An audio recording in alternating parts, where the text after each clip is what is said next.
The 48 laws of power. Law 22।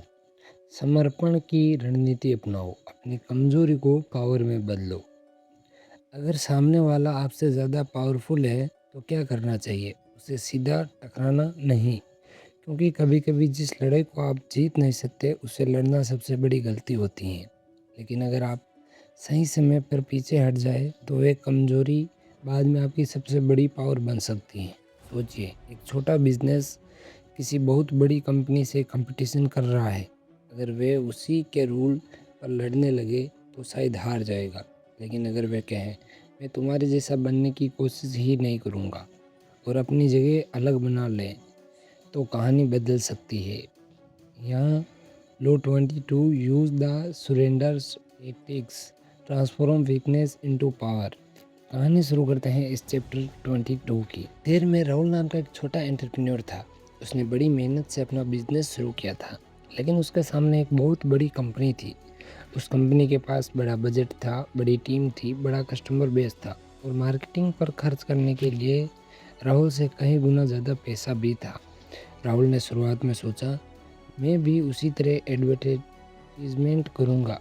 उसने पैसे खर्च किए, लेकिन बड़ी कंपनी की मार्केटिंग के सामने उसका एडवर्टाइजमेंट कहीं दिखाई ही नहीं दिया। राहुल ने फिर से कोशिश की, इस बार भी वही रिजल्ट। उसके एक दोस्त ने कहा, तुम उससे उसकी ताकत के मैदान में लड़ रहे हो, वहाँ तुम जीत नहीं सकते। राहुल चुप हो गया। फिर उसने अपनी स्ट्रेटजी बदल दी। उसने बड़े ब्रांड की कॉपी करना बंद कर दिया। उसने एक छोटी लेकिन स्पेसिफिक कस्टमर कैटेगरी चुनी। अब वह हर कस्टमर को पर्सनली सर्विस देने लगा। बड़ी कंपनी के लिए ये काम करना मुश्किल था, लेकिन उनके लिए ये उसकी स्ट्रेंथ बन गई। कुछ समय बाद लोग उससे इसलिए चुनने लगे क्योंकि वह बड़ा नहीं था, वह पर्सनल था। यही है लो 22। दोस्तों, सरेंडर का मतलब हमेशा हार मानना नहीं है। सरेंडर का मतलब है गलत बैटलफील्ड छोड़ देना। अगर सामने वाला आपसे ज़्यादा पावरफुल है तो उसे उसी जगह पर लड़ना ज़रूरी नहीं। आप अपनी पोजीशन बदल सकते हो, अपना तरीका बदल सकते हो, अपना बैटलफील्ड बदल सकते हो, और कभी कभी पीछे हटना ही आगे बढ़ने की शुरुआत होती है। बिजनेस में इसका एग्जाम्पल, मान लीजिए एक छोटा लोकल क्लोथिंग ब्रांड है, उसके सामने बड़े ई कॉमर्स ब्रांड है। अगर वे उन्हीं की तरह मैसिव डिस्काउंट देगा, हाई एडवर्टाइजमेंट कैंपेन चलाएगा और हर कस्टमर को टारगेट करेगा, तो उसके लिए टिकना मुश्किल हो सकता है। लेकिन अगर वे एक स्पेसिफिक नीज चुनता है, जैसे custom designs, local handmade product या पर्सनलाइज्ड क्लोथिंग, तो वे ऐसी जगह कंपटीशन कर सकता है जहां बड़े ब्रांड उतने फ्लेक्सिबल नहीं हैं। यानी उसने कंपटीशन छोड़ा नहीं, उसने सिर्फ कंपटीशन का तरीका बदल दिया। एक और कहानी के थ्रू समझते हैं। एक बार एक छोटा रेस्टोरेंट था, उसके सामने एक बड़ा रेस्टोरेंट चेन खुल गया। बड़े रेस्टोरेंट के पास फैंसी इंटीरियर था, बड़ा स्टाफ था और बहुत बड़ा मार्केटिंग बजट था। छोटे रेस्टोरेंट के मालिक ने सोचा, अब मेरा बिजनेस खत्म हो जाएगा। लेकिन उसके बेटे ने कहा, हम उनके जैसा बनने की कोशिश क्यों करें। उन्होंने अपने रेस्टोरेंट को एक अलग एक्सपीरियंस बना दिया। कम आइटम्स लेकिन बेहतर क्वालिटी, रेगुलर कस्टमर के लिए पर्सनल कनेक्शंस और कुछ स्पेशल डिश जो बड़े रेस्टोरेंट में नहीं मिलती थी। धीरे धीरे छोटा रेस्टोरेंट्स अपने अलग कस्टमर बेस के साथ चलने लगा। उसने बड़े रेस्टोरेंट को हराया नहीं, उसने उससे सीधी लड़ाई ही नहीं की। असली पावर कहाँ है दोस्तों? कई बार हम अपनी ईगो की वजह से हर लड़ाई लड़ना चाहते हैं। कोई हमें चैलेंज करे तो हम तुरंत जवाब देना चाहते हैं। कोई बड़ा कंपटीटर आए तो हम उससे मुकाबला करना चाहते हैं। लेकिन स्मार्ट व्यक्ति पूछता है कि ये लड़ाई मेरे लिए ज़रूरी? अगर जवाब है नहीं, तो पीछे हटना कमज़ोरी नहीं, ये स्ट्रेटजी है। बिजनेस में इसे कैसे समझे? अगर कोई कंपटीटर आपसे प्राइस वॉर कर रहा है तो ज़रूरी नहीं है कि आप भी प्राइस कम करते जाओ, क्योंकि अंत में दोनों का प्रॉफिट ख़त्म हो सकता है। आप इसकी बजाय क्वालिटी बढ़ा सकते हो, सर्विस बेहतर कर सकते हो, नीच बदल सकते हो, ब्रांडिंग मजबूत कर सकते हो, कस्टमर एक्सपीरियंस बेहतर कर सकते हो।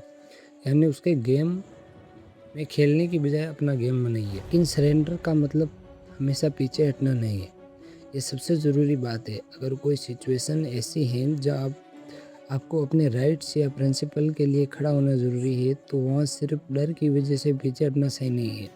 लो 22 का इस्तेमाल तब ज़्यादा पावरफुल है जब आप समझते हैं कि अभी सीधी लड़ाई आपके लिए नुकसानदायक है, तब आप टाइम लेते हैं, रिसोर्सेज बचाते हो, अपनी पोजीशन मजबूत करते हो और फिर सही समय पर वापस आते हो।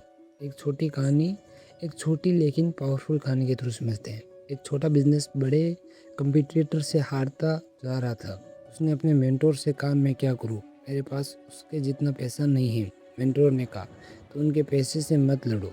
बिजनेस मैन ने पूछा, फिर कैसे लड़ूं? मेंटोर मुस्कुराया और बोला, उस जगह से लड़ो जहाँ तुम्हारी ताकत है। यही बात पूरी लो 22 की कहानी है। लो 22 की सबसे बड़ी सीख, दोस्तों, हर बार जीतने के लिए सीधे सामने जाकर लड़ना ज़रूरी नहीं है। कभी कभी थोड़ा पीछे हटना आपको टाइम देता है, टाइम आपको सोचने देता है और सोच आपको नई स्ट्रेटजी देती है और स्ट्रेटजी आपकी कमज़ोरी को स्ट्रेंथ में बदल सकती है। इसलिए अगर सामने वाला आपसे ज़्यादा पावरफुल है तो तुरंत डरिए मत, बस खुद से पूछिए, क्या मैं उसके गेम में खेल रहा हूँ? अगर हाँ, तो शायद समय आ गया है गेम बदलने का। फाइनल मैसेज, याद रखिए, हर बैटल जीतना ज़रूरी नहीं। कभी कभी एक बैटल छोड़कर पूरी वॉर जीतना ज़्यादा समझदारी है। अगर आप कमज़ोर है तो अपनी कमज़ोरी छुपाने की बजाय उसे समझिए। फिर ऐसा रास्ता चुनिए जहाँ आपकी कमज़ोरी आपके खिलाफ काम ही नहीं करे, क्योंकि पावर हमेशा ताकत से नहीं आती। कभी कभी पावर आती है ये समझने से कि कब लड़ना है, कब पीछे हटना है और कब अपना पूरा गेम बदल देना है। यही है लो 22। अगर आज का लो 22 आपको पसंद आया तो वीडियो को लाइक ज़रूर करें एंड हमारे चैनल बुक बूस्ट को सब्सक्राइब कर लीजिए। अभी तक आपने हमारी और भी बुक समझी नहीं देखी तो आप उन्हें भी जाके देख सकते हो। अगले चैप्टर में हम बात करेंगे कि अपनी एनर्जी को अलग अलग जगह फैलाने की बजाय एक ऐसी जगह कैसे लगाएं जहाँ उसका सबसे बड़ा असर हो। तब तक के लिए पढ़ते रहिए, ग्रो करते रहिए और याद रखिए, हर लड़ाई लड़ना ज़रूरी नहीं, कभी कभी पीछे हटना ही आगे की सबसे बड़ी चाल होती है। तब तक के लिए बाय बाय, टेक केयर, जय हिंद, जय भारत।